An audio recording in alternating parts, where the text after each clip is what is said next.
principais para as pessoas que usam o inglês em casa, família bilíngue. A primeira delas se chama o POL, One Parent, One Language. É muito comum entre pais de nacionalidades diferentes.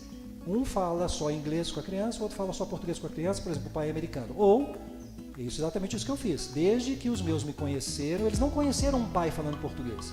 Eles conheceram o pai só falando inglês. Lá na frente, eles foram conhecer o pai falando português também, porque tem eventos sociais e tudo mais. Não é isso? Então, One Parent, One Language é uma técnica.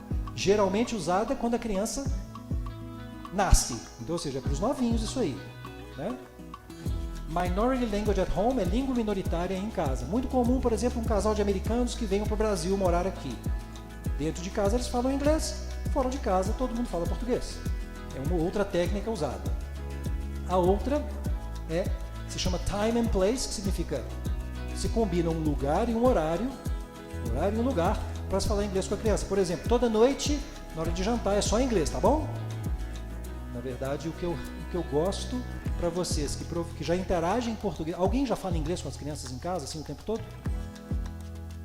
Ótimo, ótimo, muito bem. Alguém... Então a maioria de vocês já interage em português com os filhos, né? Já interage em português.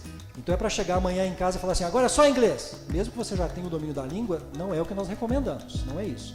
A gente vai propor, porque a gente pode ter esse tipo de problema. Piorar um pouquinho a comunicação, esse é um problema.